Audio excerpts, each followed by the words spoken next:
Hello and welcome to the Sidings. Und today in the Sidings, we have some new diesels to look at. Yeah, back here. These are the jointed rails GP40 PH2C Phase 2Cs in C&O and B&O livery. So I'm going to peek around the cab,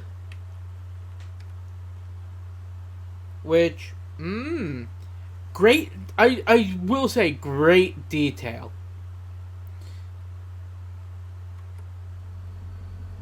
Sound.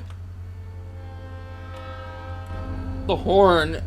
Okay, the horn's a little muted in the cab, but it does have a nice wind-up. Let's see how the B&O one fares. Okay, so it looks like the B&O one has some of the same views.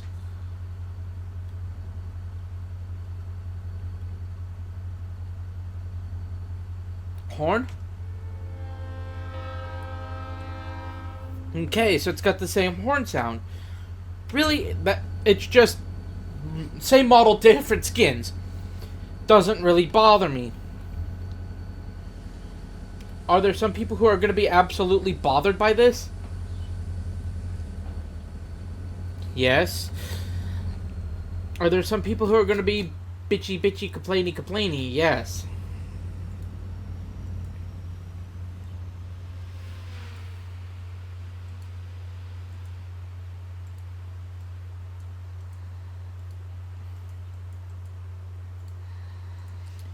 We're going to come back. We're going to collect these cars of logs.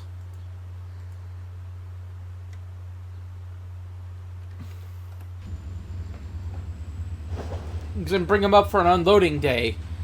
I want to see how she does. Right now, she's very responsive. That's good. She seems set to just... pardon me while I pause this so I don't have lots of loud noises. She is really responsive to the controls. That is good. Having an engine that is sluggish or slow to respond oftentimes can be the sign that, you know, it's either that's how the diesel was in real life, or that's the sign of bad coding. But I'm not here to talk about what is good and what is bad coding. I'm here to talk about what we have. And I'm here to tell you that I do prefer this engine. There are a lot of jointed rail diesels I'm not a huge fan of.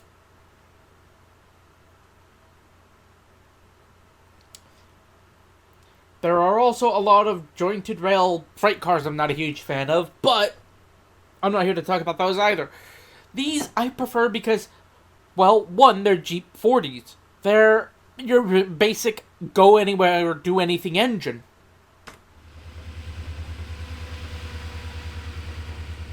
And you may not realize this, but having a go anywhere, do anything kind of diesel locomotive like this will help you get into trains a lot easier. Even model railways, I recommend a Jeep 40 any day of the bloody week. They're usually very responsive, receptive to the work you give them, easy to handle, easy to work with.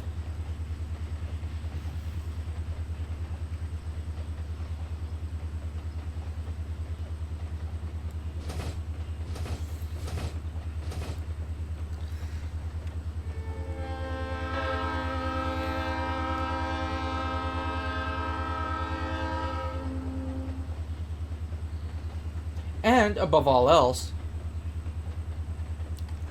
they know how to party.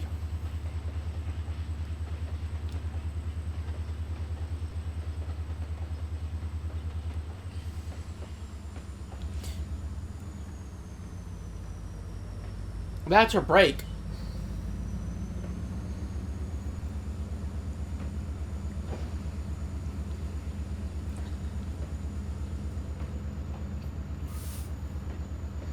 Light engine, yeah, her brakes are really good. Now, we get to see her on a test.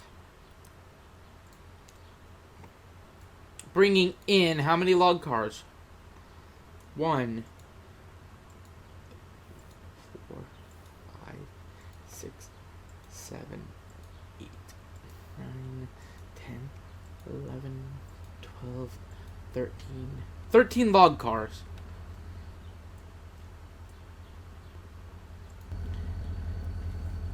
Generally, any engine should be able to handle by themselves a 13 car freight train.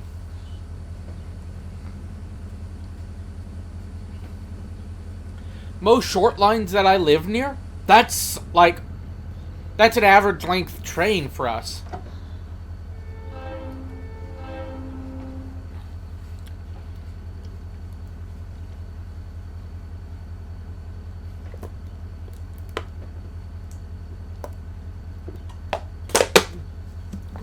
Sorry about the crackling of a bottle. But anyway, so a 13 car train is always going to be a preferable test for a good switch engine. And there's a reason I say this. 1. Well, 13 to 15 cars preferable, and there's a reason for it. Once again, I'm sorry about the background noise. Generally, let me pause this.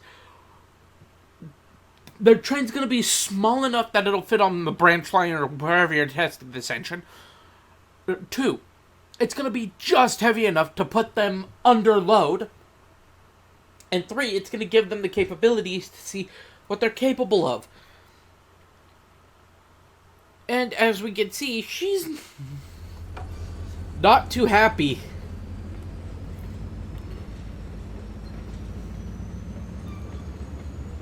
See how she's holding at, like, a certain speed?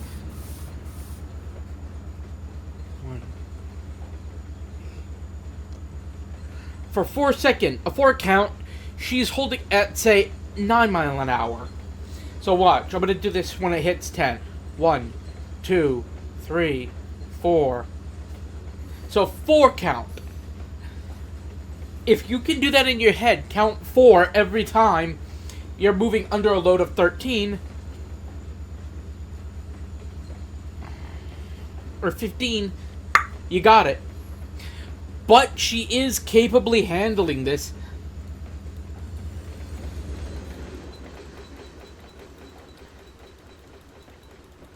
I want to see how well she does with the stop when it comes to unloading these cars. And beep yourself.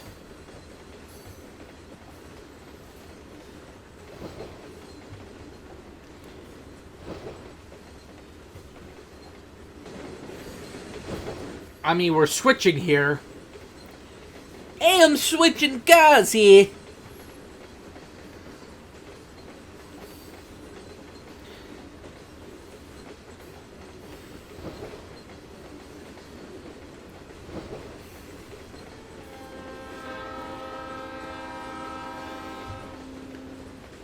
Okay, we're in.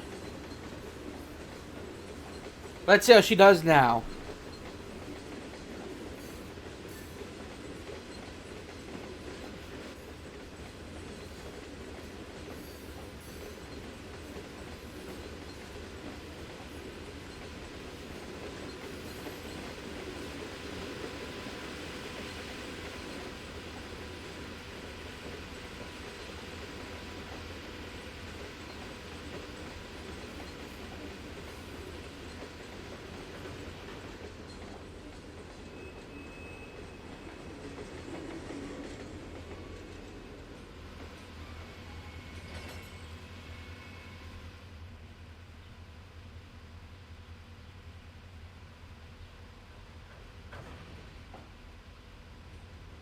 Okay, so her stopping power with a loaded train like this, it's fairly decent.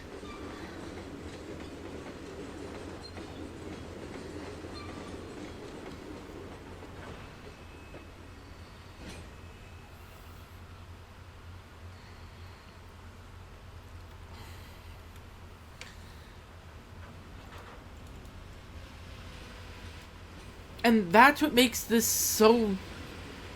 test like this so unique, or so interesting.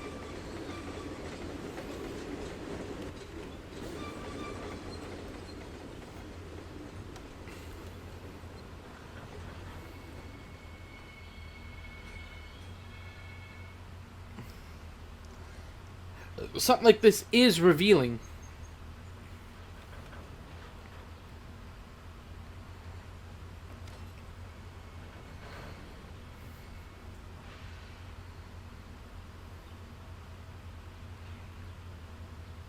Okay. Here's what we're gonna do too. So we're also gonna do a switching test.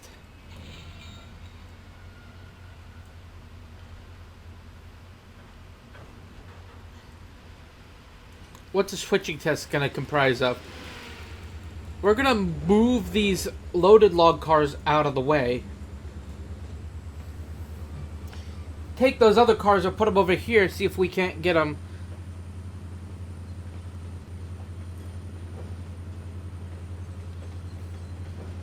loaded. These are switchers. So any test like this should be able to tell me whether or not they're going to be ideal for like scenario creation, or if I'm going to do a trains series where I need a Jeep in them. Plus, it gives me a better sense of handling. And this is what this is, a handling test.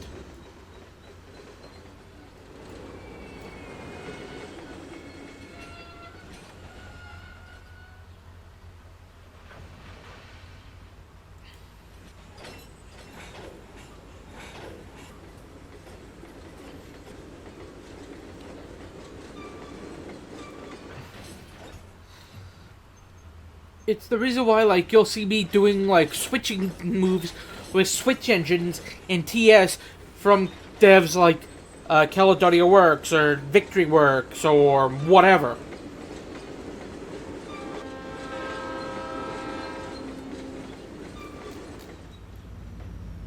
I want to see what this is like.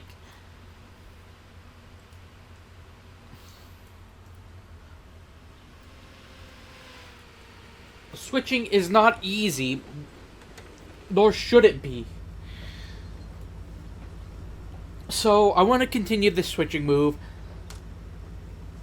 but I am gonna end off what I'm saying with: do I recommend it? Yes, but with the caveat of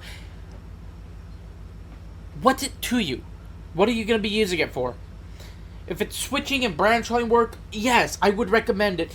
If it's gonna be long haul trains, yeah, I recommend it. If it's something that's just gonna stand around, I would recommend it, but I would recommend getting something that actually can stand around.